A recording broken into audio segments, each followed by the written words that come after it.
ఇక ఎప్పటి లెక్కనే మా తమ్ముడు రాయమల్లును పిలిచే యాలయ్యే కదా ఇంతకు యాడున్నాడో కదా ఈ మోతేబారి ఓ పట్టాన దొరకడు ఈ లాడ్ షాపు మరి యాడున్నాడో ఏందో ఓ పారి అరుచుకుందామా రాయమల్లు ఓరి రాయమల్లు యాడున్నావురా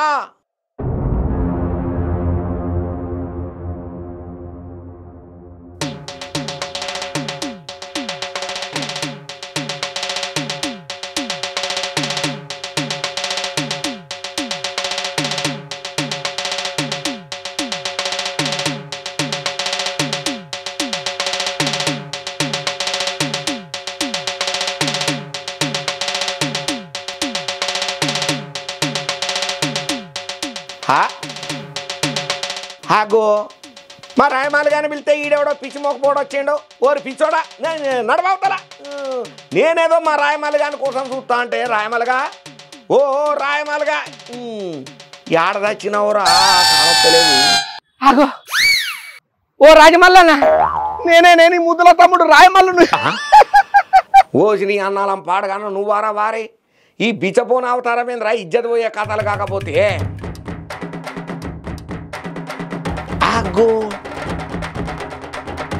ఆడ ఏం దవుతానవరా కొంపదీసి ఏమన్నా చంపాన్లా బొంద పెట్టినవా ఏంద్రా అమ్మో ఈడేదో మళ్ళా లేని కథ ముందర వేసుకున్నట్టే ఉన్నాడు కదా అబ్బా అవతలకి బొను ఎవడ నింటే నిజం అనుకోగల నేను ఆనందకి వచ్చి మాట్లాడతా కానీ నువ్వు నడవే ఖరాబ్ చేయకు మళ్ళీ మాట్లాడుతూ పోవే ఆగో పిలిస్తేనే కాంత ఆగమాగం కాబడితేవేందిరా అవ్వా నువ్వు పిలిచినా ఒర్రినట్టే ఉంటుంది బావుడు కప్పంతా నోరున్నది నీకు ఎవరన్నా చూడగలనే నీకు దండం పెడితేనే పని ఖరాబ్ చేయకే పోవే నేను మళ్ళీ మాట్లాడతా ఆగో ఎవరు వస్తాను మో ఆగో గాదేంద్రా గట్లనా పడితివి అసలు మ్యాటర్ ఏందో చెప్పకుండా ఎందుకంత ఆగమవుతున్నావురా వారి ఏమైందిరా నీకు నిమ్మకాయలేడన్నా దొక్కినవా ఎట్లా ఆగో నీకు దండం పెడితేనే ఎవరన్నా రాగలనే పని మధ్యలో ఆగిపోతుంది సావదెబ్బకి నేను ఇంటికి వచ్చినాక ఇవరంగా అన్ని విషయాలు చెప్తానే నీ పోవే నీకు దండం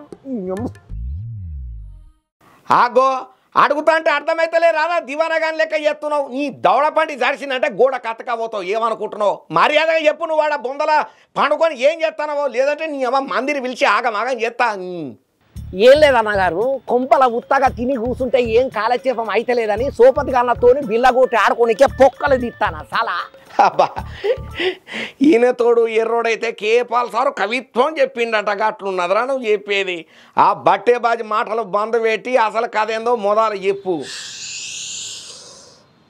ఈ అడ్డమైన ఎంత మతవరిచ్చినా కూడా అసలు ముచ్చట చెప్పేదానిక ఇడిచిపెడతలేడు చెప్పాల్సిందే ఏం లేదే ఇప్పుడు నేను చెప్పబోయే సీక్రెట్ చాలా డేంజర్కి నువ్వు ఎవరికి చెప్పకు అమ్మ తోడు నీ తోడు నా తోడు అబ్బో నేను ఎవరికి చెప్పనురా నీ మీద ఒట్టురా సరే ఏందా గడపారా ఏమా కథ ఏం దూడతానవు ఏం లేదే గీడ తవ్వితే ఇది బయట పడుతుందని నా సిక్స్త్ సెన్స్ చెప్తున్నది జీరో టాలెంట్ నేను ఇట్లా అనేష్ నువ్వు అబ్బా నీ మొహానికి సెన్సే లేదు ఇంకో సిక్స్త్ సెన్స్ మాదరా నీ అది కాదు కానీ అసలు ఆడ గడ్డపారతోని బొంద ఎందుకు దూడుతానవో ఏం ఘనకార్యం చేయబోతున్నావు అది చెప్పురా సచ్చినోడా ఇది ఉత్తరప్రదేశ్లో కౌశాంబి శరీరాల సింగూరి అనే ఒక ఊరున్నది ఆ ఊర్లే ఒక శ్మశానం ఉన్నది ఇంకేమున్నది ఆ శ్మశానంలో మందిని బొంద పెడతారు గంతేనా నువ్వు చెప్పేది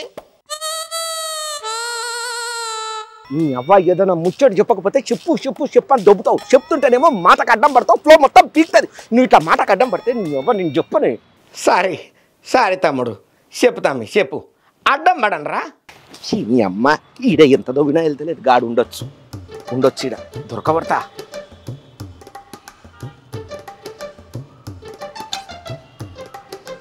అయితే ఆ ఊర్లో ఒక పెద్దన్న ఉన్నాడు ఆయనే ఆ ఊరికి పెద్ద మనిషి ఆ అన్న పేరు ప్రజుమ్మ నారాయణ సోని అయితే అన్న ఊళ్ళో ఉన్నటువంటి శ్మశానాన్ని పెద్దగా డెవలప్ చేద్దామని మంచిగా కట్టాలని చెప్పి జేసీబీలతో శ్మశానానికి పొక్కల తోడుడు పని స్టార్ట్ చేసిండు అట్లా పొక్కలు తోడుతాంటే తొవ్వంగా పాతకాలం నాటి పురాతనమైన నిధులు బయటపడ్డాయట అబ్బా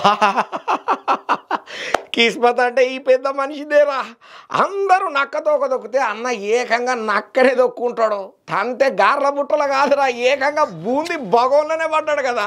అయితే అట్లా నిధి గిన్నె కనబడుతుంది. అన్న సడి చప్పుడు లేకుండా నిధి గిన్నెతో సహా తట్టబుట్ట చదువుకొని అవతల పడ్డాడట. అయితే ఆ అన్నకు ఆ నిధి సాయంకాలం 5 గంటల టైంలో దొరికిందట. అందులో దొరికినటువంటి నాణాలు చాలా విలువైనాయంట. రకరకాల లోహాలతో తయారు చేసి ఉన్నాయట. ఇంకంతనే కాకుండా వాటి కలర్లు కూడా పసుపు కలర్లా, ఎర్ర కలర్లా, తెల్ల కలర్లు ఉండుడే కాకుండా వాటి మీద 1906 అని అచ్చుసుతం ఉన్నదట. అమ్మో, నువ్వు చెప్పిన దాన్ని బట్టి చూస్తా అంటే ఈ చాలా విలువైన ఏమోరా, నాకెందుకో డౌట్ కొడుతుంది.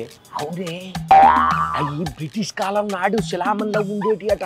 అన్న అట్లా ఆగంలో దొరికిన ఆనందంలో సంబురంలా చూసుకోకుండా గిన్నె గిన్నె ఎత్తుకొని పోతా అంటే కొన్ని నాణాలు కింద పడ్డాయట. అన్న ఆగంలో అవి చూసుకోలేదట.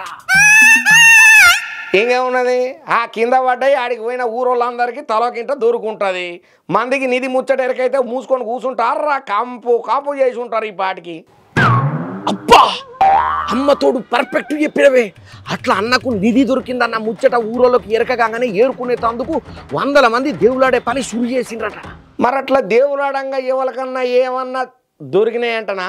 అవునన్నా, ఆ ఊరోళ్ళు అట్లా దేవులాడంగా వాళ్ళకు కూడా 15-20 నాణాలు దొరికినాయట. పోలీస్ పెద్దసార్లు వాళ్ళకు సంజాయించి ఆ నాణాలను తీసుకొని ఇంకంతేనే కాకుండా పురాగా యువరంగా అన్ని ఈశాలను సేకరణ చేసి దర్యాప్తు చేస్తున్నారట. కేసును ఫైల్ చేసిల్లట. ఇంకంతేనే కాదు, పురావస్తు శాఖ వాళ్ళకు ఈ నాణాలను ఇచ్చి అసలు ఏంది సంగతి కథ కమానిష్ అని అరుచుకునే పనులు ఉన్నారట పోలీస్ పెద్దసార్లు. దొరికిన వాళ్ళు కొంతమంది హ్యాపీగా ఫీల్ అయితే, దొరకని వాళ్ళు మాత్రం జనంత నర్వస్లోనే ఆ పెద్ద మనిషి ఇంటికాడికి పోయి కయ్యానికి దిగిండ్రట. ఆ నిధి మన ఊరికి సంబంధించింది, నువ్వొక్కను ఎట్లా తీసుకుంటావు అని చెప్పి పెద్ద లుల్లి చేసేసరికల్లా ఆ సిలికి గాలవనై శివరాకర్కి పోలీసు పెద్ద సార్ల దొరకపోయింది మ్యాటరు. ఇప్పుడు పురాగా సమజైందిరా నీ స్టోరీ. సేమ్ మన పాత సినిమా కాలంలో ఉన్నట్టు ఆ పోలీసులు క్లైమాక్స్లో వచ్చినట్టు వచ్చిల్లు కదా. అవునే, పోలీసు వాళ్ళకి ఎరకైతే ఆ పెద్ద మనిషి ఎందుకుంటాడు, జంప్ అయిండు. అబ్బో, మరి ఆ పెద్ద మనిషి జాడ దొరికినట్టేనా? పోలీసు సార్లు దొరకబట్టినరా? ఏమంటున్నారు? లేదే, పరార్లు ఉన్నాడట. పోలీసు పెద్ద సార్లు ఇప్పుడు ఆయనను దేవులాడే పనుల పడ్డారు. అంతే కదా. అయినా మనసులో ఆలోచన అలాగే ఉంటుందిరా వారి. మామూలుగానైతే గిట్ట తవ్వకాలల్లో ఏమైనా నిధులు దొరికినాయి అనుకో, అవి సర్కారుకు చెందినాయి కాబట్టి ఒగాలట్ట దొరికితే పోలీసు సార్లకు అప్పచెప్పాలి, ఇన్ఫర్మేషన్ ఇవ్వాలి కదా. వాస్తవానికి ఇవ్వాలనే, కానీ మనిషి ఆశాజీవి కదా, పానం ఒప్పోదు అట్లా ఇయ్యనికే. ఎంత సంపాదించుకున్నా నాకే కావాలి ఇంకా కావాలని ఆరాటం ఎక్కువ ఉంటుంది కదా. ఇంకేమున్నది, ఆ పేద మనిషి కూడా గిట్లనే ఆశపడి ఆ నిధి గిన్నెను ఎత్తుకొని అవతల పడ్డాడు. Very simple. ఇప్పుడు వాళ్ళ కథ తెలుసుకొని నువ్వు ఈ పని ముందర వేసుకున్నావా రా చిడబుట్టినోడా? అయినా గలీజ్గా జబ్బకుగా సంచేందిరా తలకు మాసినోడా, ఇజ్జత్ పోయే కథలు కాకపోతే. అగు ఏందే గట్లంటావు? ఇప్పుడు గా పెద్ద మనిషికి నా లెక్కనే ఆలోచన ఉండి తెలివి ఉంటే గిట్ల ఒకటి సంచి తీసుకుపోయి ఉంటే గిట్ల గిన్నెలకించి నాణాల కింద పడేటివి కాదు కదా, మందికి దొరికేది కాదు కదా, ఆగమయ్యేటోడు కాదు కదా, పోలీసులకు సమాచారం తెలిసేది కాదు కదా. అందుకనే ఇట్లా నిధి గిన్నె బయట పడితే అది కింద మీద పడితే మందికి తెలవకుండా ఉండనీకనే ఇగో ఇట్లా సంచి తెచ్చుకునే ఉపాయం చేసిన. నేను వేసుకొని నిమ్మతంగా పోవచ్చు. ఆడాడ పొక్కలు దూడుతా అంటే ఏడ కనపడలే కానీ నాకు ఈడ డౌట్ అని మనం కొడుతున్నది. ఒక్క నిమిషం ఆగు. టంగంటే అక్కు వినబడ్డదాన్ని.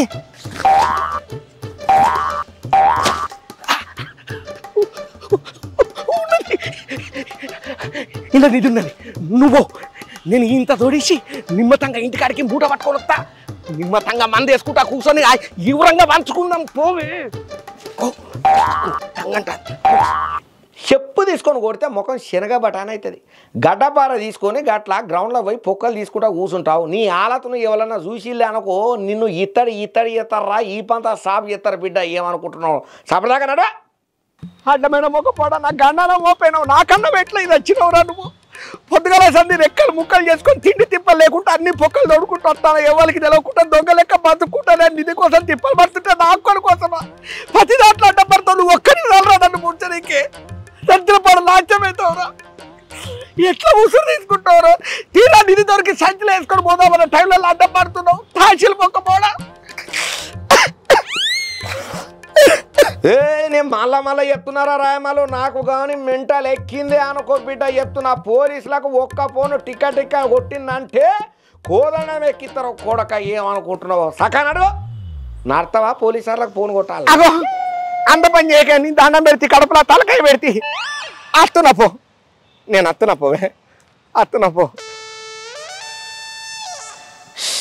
అబ్బా చూసిండు కదా నోళ్ళ మా ఓని కథ ఎట్టున్నదో ఎవడో ఆశగాడు అత్యాశకు పోతే అతికి గతికి లేకుండా పోయిండు అన్నట్టు పరసొమ్ము పాము వంటిది కదా మరి జనాలు ఎప్పుడు తెలుసుకుంటారో ఏమో కదా అన్నట్టు చెప్పుడు మర్చిపోయినా మీకు కూడా గిసోంటి ఏడన్నా తగిలితే కనుక సప్పదానగా పోలీస్ స్టేషన్లో పోయి కంప్లైంట్ ఇచ్చి ఇన్ఫర్మేషన్ ఇయ్యుండ్రి అలా కప్ప చెప్పుండ్రి లేదంటే జైళ్ళల్లో కూర్చొని సీకులు లెక్క పెట్టాల్సిన పరిస్థితి ఏర్పడుతుంది ఇటువంటి ముచ్చట్లల్లో మనము పైలంగా ఉండాలి సరే మరిగా మన ధమాకా దుమ్ము దులిపే ఆర్తలల్లా మిగిలిపోయిన ఆర్తలు కొన్ని ఉన్నాయి కదా ఈయన కథ ఆడబెట్టి ఆ కథ చూద్దాం పాండ్రి